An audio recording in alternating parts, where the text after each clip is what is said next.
ઘોઘા હજીરા રોરો ફેરી સર્વિસમાં વધુ ક્ષમતાવાળું વોયેજ જહાજને દોડતું કરાયું। ઘોઘા હજીરા રોરો ફેરી સર્વિસ છેલ્લા 2 માસથી બંધ હતી, ત્યારે ફરી એકવાર નવા રંગરૂપ સાથે વધુ ક્ષમતાવાળા વોયેજ એક્સપ્રેસ જહાજનો પ્રારંભ તારીખ 8 સપ્ટેમ્બરથી કરવામાં આવ્યો છે, જેમાં એક્ઝિક્યુટિવ, બિઝનેસ, સ્લીપર કેબિન સાથે કાર, બાઇક, ટ્રક જેવા હેવી વાહનો સાથે હજીરા સુધી હવે દિવસની 4 ટ્રીપ શરૂ કરવામાં આવી હોવાનું જણાવ્યું હતું।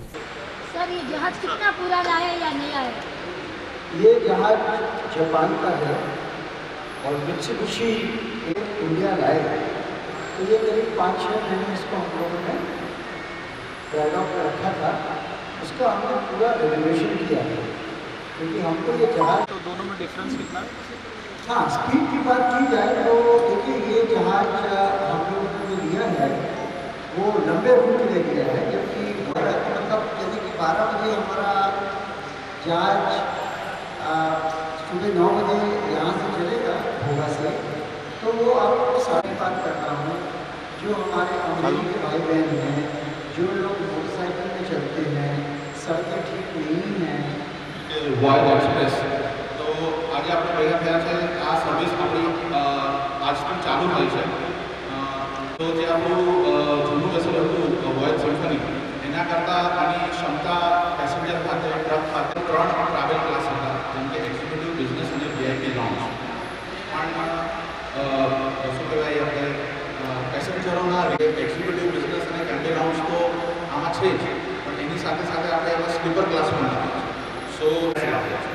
સો it's a semi sleeper recliner chair. એમાં એ લોકો આરામથી રિક્લાઇન કરીને લાંબા થઈને આરામ કરતા નથી। ક્ષમતા 4 છે, એટલે ટોટલ 44 પેસેન્જર 11 કેબિનમાં ટ્રાવેલ કરે છે। સો એક ફેમિલી હોય કે કોઈ પ્રીમિયમ કસ્ટમર હોય, આપણે ખાલી દિવસમાં 2 ટ્રીપ ચલાવતા, જેમ કે સવારે 8 વાગે હજીરાથી ઉપડતી અને સાંજે 4 એક્સપ્રેસ ઘોઘાથી સવારે 9 વાગે ઉપડશે અને 12 વાગે પહોંચી જશે, અને સુરતથી સાંજે 6:30 વાગે નીકળશે અને 9 वागे 9:30 वागे घोघा पहुँची जैसे। देखिए, इस बीच तेल का दाम बहुत बढ़ गया था और तेल का दाम 100% से ऊपर बढ़ गया था। तो ये पॉसिबल नहीं था कि मैं वो बढ़े हुए दाम को अपने कस्टमर के ऊपर डाल सकूं, क्योंकि कस्टमर उस दाम को अफोर्ड नहीं कर पाता। फेरी के दाम डबल हो जाते, इसलिए हम लोग को बंद करनी पड़ी। हमने सरकार से कहा कि आप हम हेल्प करिए, क्योंकि ये तो पब्लिक ट्रांसपोर्ट है, ये पब्लिक के लिए है। तो जब तक सरकार इसको देख रही थी, उन्होंने अब हमें कुछ आश्वासन दिए हैं।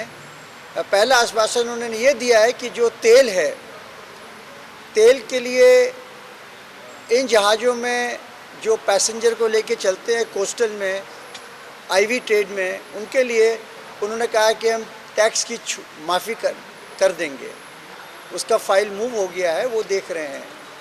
दूसरा, सरकार ने ये भी कहा है कि हम जो आपका पोर्ट ड्यूज़ है और जो आपको वो माफ़ कर देंगे, और जो ये टग है, टग भी सरकार बोल रहा हम करेंगे।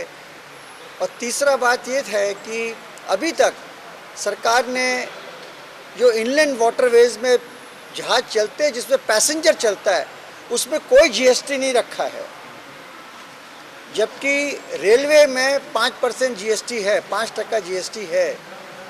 आप प्लेन का टिकट लेंगे 5% जीएसटी है, आप जीएससीआरटी का बस का टिकट लेंगे 5% जीएसटी है, लेकिन इसमें जीएसटी नहीं है। लेकिन जो प्रॉब्लम हम लोग को हो रही थी कि जो भी हम सामान खरीदते हैं, जो भी सर्विस, तेल, क्रू सर्विसेज, उसके ऊपर हमको 18% जीएसटी देना पड़ता है। तो हम जीएसटी वो सरकार से क्लेम नहीं कर पा रहे थे, तो इसलिए साल का हमें मोटा मोटी 15 से 18 करोड़ रुपया जीएसटी में जा रहा था। तो हमने सरकार से कहा कि साहब, या तो आप हमको कुछ जीएसटी माफ़ करा दो, नहीं तो आप हमारे टिकट के ऊपर में जीएसटी लगा दो। तो सरकार ने ये बोला कि नहीं, हम टिकट में अभी नहीं लगाएंगे। उन्होंने इस बात को कहा है कि हम जीएसटी को थोड़ा माफ़ करेंगे आपके लिए। हाँ, ये हम लोग इस बात पे बात कर रहे हैं और हमारी ये उम्मीद, हम लोग इस बात की कोशिश कर रहे हैं कि हमें वहाँ पे ट्रैफिक अच्छा मिल जाए, तो हम 5 बजे जहाज़ को हज़ीरा से निकालेंगे। तो 5 बजे अगर हम शाम को जहाज़ को हज़ीरा से निकालते हैं तो जहाज़ हमारा यहाँ पे करीब 9:30 बजे पहुँच जाएगा। तो नहीं, करीब 8 बजे, 8:30 बजे जहाज़ पहुँच जाएगा। तो 8:30 बजे अगर जहाज़ पहुँचता है तो हमारे जो भाई बहन, मैं उनके बारे में सोचता हूँ जो कि मोटरसाइकिल में चलते हैं, वो अपने चाहे अमरेली जा रहे हैं, वो अपने घर में रात को 11 बजे के पहले पहुँच जाए।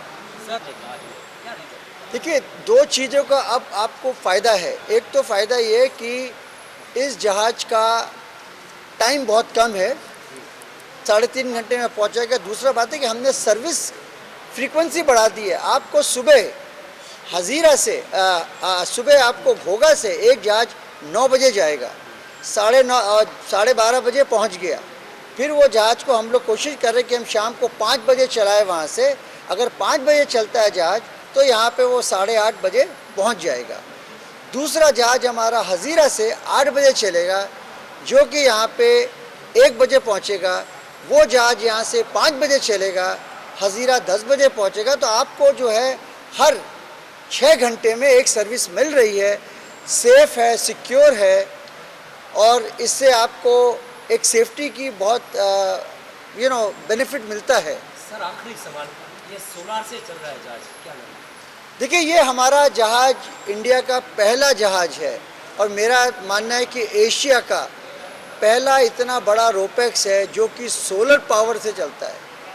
इसमें नरेंद्र भाई का विजन लेते हुए हम लोगों ने प्रयास किया है कि हम इसमें बहुत सोलर पैनल लगाए हैं और वो मुझको दिन के तकरीबन 100 किलोवाट का बिजली देता है।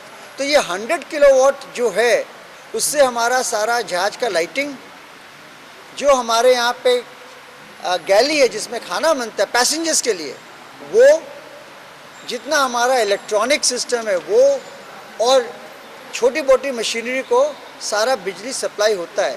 Point number 1। पॉइंट नंबर 2, ये सोलर चलाने से हम लोगों को एक दिन में 1 टन डीजल ऑयल बचता है, और 1 लीटर डीजल ऑयल जलाते हैं तो 2.6 kg का कार्बन इमिशन होता है। तो अब आप उससे कैलकुलेशन कर लें कि हम लोग को 2.6 टन का कार्बन इमिशन का रोज सेविंग हो रहा है, और ये प्रयास अभी तक बहुत सफल रहा है। आगे जाके आने वाले, हमारा मानना है कि हमको देख के बहुत सारे इस प्रकार के फेरीज जो हैं वो सोलर का इस्तेमाल करेंगे।